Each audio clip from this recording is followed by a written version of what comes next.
En agriculture biologique, les éleveurs respectent des conditions élevées de bien-être animal. Bâtiments sur paille ou parcours plein air, densité animale plus faible qu'en production conventionnelle, âge de sevrage plus tardif, etc. Concernant la castration, des voies d'amélioration perdurent. C'est pourquoi le projet Casdar Farinelli, piloté par la FNAB Forêt Bio et l'ITAB et financé par le fonds Casdar, s'est attaché à travailler deux leviers. Une meilleure prise en charge de la douleur, mais aussi l'élevage de porcs mâles non castrés.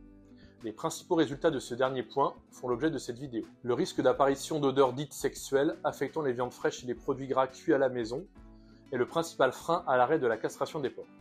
Depuis les années 2010, des projets menés en agriculture conventionnelle se sont attachés à caractériser les bonnes pratiques susceptibles de limiter ce risque.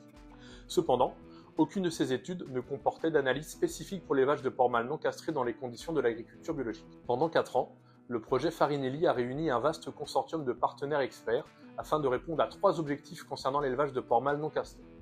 Évaluer la prévalence des carcasses odorantes en conditions bio, identifier les leviers techniques en élevage pour limiter le risque d'apparition d'odeurs sexuelles, caractériser les conditions de viabilité technique et économique d'une filière qui généraliserait l'arrêt de la castration.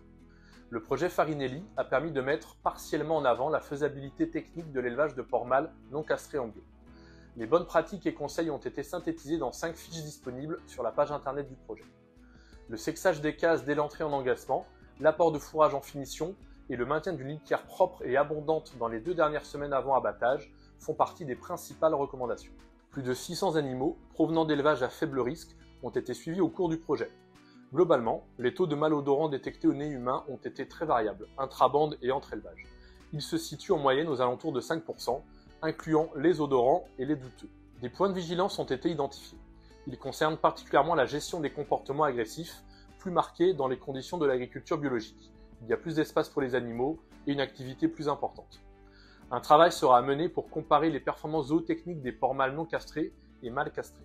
À l'échelon abattage-transformation, l'enjeu central est d'assurer la valorisation des différentes pièces de manière sécurisée. Les opérateurs doivent être en capacité de gérer et tracer 3 catégories d'animaux, les mâles odorants, les mâles non odorants et les femelles. Des partenariats avec les abattoirs pratiquant la méthode dite du nez humain, utilisée pour détecter les carcasses odorantes, sont à développer. D'un point de vue des techniques de transformation, le projet Farinelli a permis de valider des stratégies de dilution de matières odorantes avec des matières non odorantes pour 4 produits. Il a également établi des schémas de valorisation des pièces, comme par exemple la priorisation des femelles en viande fraîche et l'allocation de 100% de la viande odorante en charcuterie sécurisée avec dilution. Une fiche dédiée recense les conseils pratiques à destination des transformateurs. Globalement, l'élevage de porcs mâles entiers baisse la valorisation moyenne de la carcasse en lien avec une allocation différente des pièces. L'ensemble des résultats obtenus dans le cadre du projet constitue une base de connaissances solide sur l'élevage de porcs mâles non castrés en bio. Mais des études complémentaires sont nécessaires pour mieux caractériser le potentiel zootechnique des mâles non castrés, mieux gérer les comportements agressifs, évaluer précisément les surcoûts à l'échelle des filières, ou encore étudier l'acceptabilité par les consommateurs de différents produits. Tous les résultats et publications sont consultables sur la page du projet. Les éleveurs s'intéressant à la thématique peuvent répondre à un questionnaire d'auto-évaluation en ligne permettant de comparer leurs pratiques avec celles qui sont recommandées pour une conduite de porcs mâles non castrés en agriculture biologique.